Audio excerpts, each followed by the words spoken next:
നമസ്കാരം, ഹംബിൾ മീഡിയയിലേക്ക് എല്ലാവർക്കും സ്വാഗതം. കുറച്ച് ദിവസങ്ങളായിട്ട് ഞങ്ങൾ ഉത്തർപ്രദേശിലാണ്. കഴിഞ്ഞ വർഷം ജൂലൈ മാസത്തിൽ ആഗ്രയിൽ വന്നിട്ട് താജ്മഹൽ കണ്ട് ഞങ്ങൾ തിരിച്ചു പോയതാണ്. അന്ന് കുറച്ച് തിരക്കുകൾ ഉണ്ടായിരുന്നതുകൊണ്ട് വിസ്തരിച്ചൊന്നും കാണാൻ കഴിഞ്ഞില്ല. പക്ഷേ ഇത്തവണ വന്നപ്പോൾ പ്രധാന ഉദ്ദേശം തന്നെ താജ്മഹൽ കാണണം എന്നുള്ളതായിരുന്നു.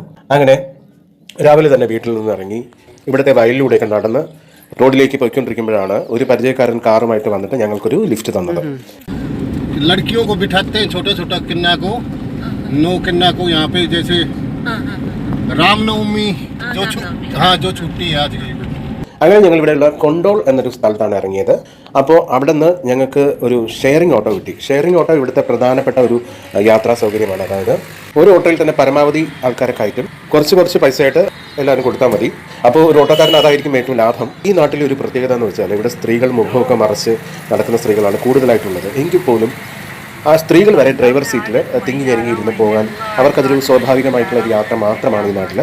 അങ്ങനെ ഞങ്ങളും ഒരു ഷെയറിംഗ് ഓട്ടോയിൽ കൊണ്ടോളിൽ നിന്ന് ആഗ്രയിലേക്ക്, താജ്മഹൽ ഇരിക്കുന്ന ആഗ്രയിലേക്ക് പോയി. അങ്ങനെ താജ്മഹൽ ഇരിക്കുന്ന ആഗ്രയിലെത്തി.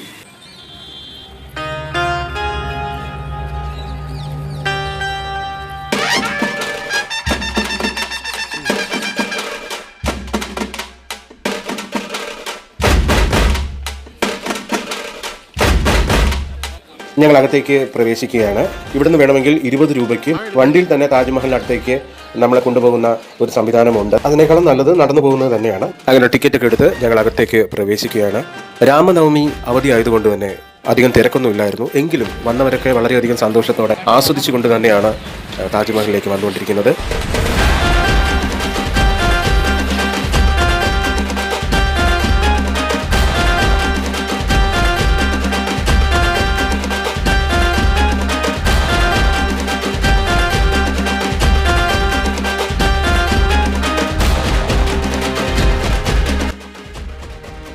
താജ്മഹലിലേക്ക് നമ്മൾ നടന്നു പോകുമ്പോൾ ആദ്യം ഒരു കോട്ടയുടെ പ്രവേശന കവാടത്തിലേക്ക് നമ്മൾ പ്രവേശിച്ചതിന് ശേഷമാണ് താജ്മഹൽ നമുക്ക് ദൃശ്യമാകുന്നത്.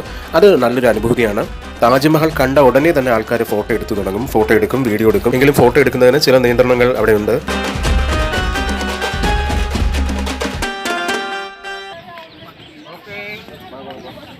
ഒരാൾ തറയിൽ ഇരുന്നു കൊണ്ട് താജ്മഹലിൻ്റെ ഫോട്ടോ എടുക്കാൻ നോക്കിയപ്പോൾ സെക്യൂരിറ്റി വന്നിട്ട് അത് തടയുകയുണ്ടായി. ആ ഫോട്ടോ ഡിലീറ്റ് ചെയ്യിപ്പിക്കുകയുണ്ടായി.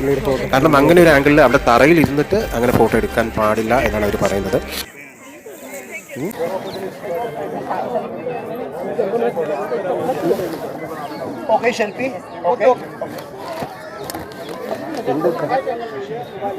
പക്ഷേ മറ്റു കാര്യങ്ങൾക്കൊന്നും അവിടെ വിലക്കില്ല. വീഡിയോ ക്യാമറ അവിടെ ഉപയോഗിക്കാൻ പാടില്ല എന്ന നിയമമുണ്ട്. പക്ഷേ ഫോണിൽ വീഡിയോ എടുക്കുന്നതിന് പ്രശ്നങ്ങളൊന്നുമില്ല. കഴിഞ്ഞ വർഷം വന്നപ്പോൾ താജ്മഹൽ വിസ്തരിച്ചൊന്നും കാണാൻ കഴിഞ്ഞില്ല എന്നൊരു വിഷമം ഉള്ളതുകൊണ്ട് തന്നെ ഇത്തവണ വിശദമായി തന്നെ താജ്മഹലിൻ്റെ എല്ലാ ആംഗിളും പോയി കാണാൻ ഞങ്ങൾ ശ്രമിക്കുകയുണ്ടായി. ഈ താജ്മഹലിൻ്റെ അകത്തേക്ക് കയറണമെങ്കിൽ ഇവിടെ 250 രൂപ, ഒരാൾക്ക് 250 രൂപ വെച്ച് നമ്മൾ വീണ്ടും ടിക്കറ്റ് എടുക്കേണ്ടി വരും.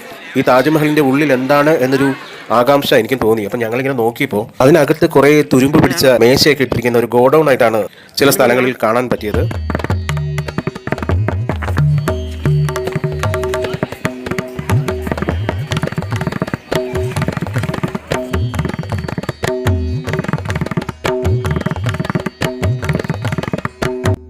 പിന്നെ താജ്മഹലിലെ മാർബിൾ വളരെ നല്ല തണുപ്പുള്ള ഒരു മാർബിളാണ്. താജ്മഹലിൽ തൊടാൻ പറ്റി എന്നുള്ളത് തന്നെയാണ് ഇത്തവണത്തെ ഏറ്റവും വലിയ സന്തോഷം. പിന്നെ ഇവിടെ വരുമ്പോൾ തന്നെ നമ്മുടെ ഫോട്ടോ എടുക്കാനായിട്ട് ഒരുപാട് ഫോട്ടോഗ്രാഫേഴ്സ് നമ്മളെ സമീപിക്കും.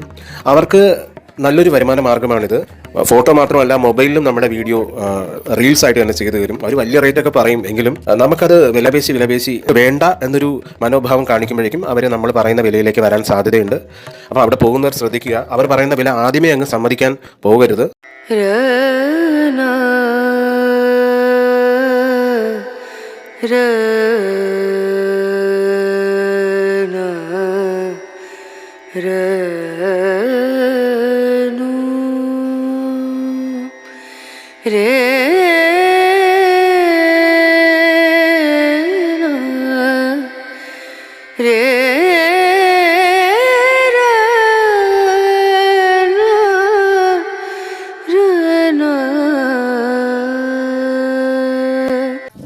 ഇത്തവണ താജ്മഹലിൽ ചെന്നപ്പോൾ പരമാവധി ഒരു സന്തോഷം പ്രകടിപ്പിക്കണമെന്നൊരാഗ്രഹം കൊണ്ട് താജ്മഹലിൻ്റെ മുമ്പിൽ വെച്ച് തന്നെ ഞാൻ ചില അഭ്യാസ പ്രകടനങ്ങളൊക്കെ കാണിക്കുകയുണ്ടായി.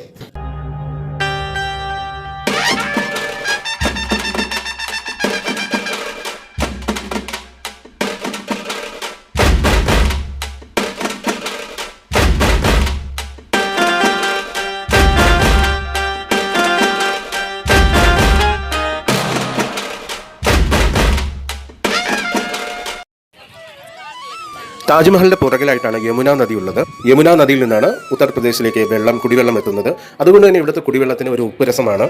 രാമനവമി ദിവസമായതുകൊണ്ട് തന്നെ ഒരുപാട് വിദേശികളും സ്വദേശികളും അങ്ങനെ കുറേ പേര് ഇവിടെ വന്നിട്ടുണ്ട്. ഒരുപാട് മലയാളികൾ വന്നു പോകുന്ന സ്ഥലമാണ്. അങ്ങനെ താജ്മഹലിന്റെ കാഴ്ചകളൊക്കെ പരമാവധി കണ്ടതിന് ശേഷം ഞങ്ങൾ ഷാജഹാനോടും മുംതാസിനോടും വിട പറഞ്ഞ് ഇറങ്ങി. ചെറിയ ഷോപ്പിംഗ് ഒക്കെ ചെയ്ത് അതിനുശേഷം ബൈക്ക് റിക്ഷയിൽ ഞങ്ങൾ ആഗ്രയിലെ മലയാളികളുടെ ഹോട്ടലായ മലബാർ കിച്ചണിൽ ചെന്നു.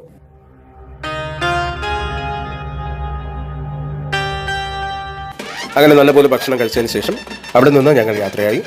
വീണ്ടും കൂടുതൽ വിശേഷങ്ങളുമായിട്ട് കാണാം. എല്ലാവർക്കും നന്ദി, നമസ്കാരം.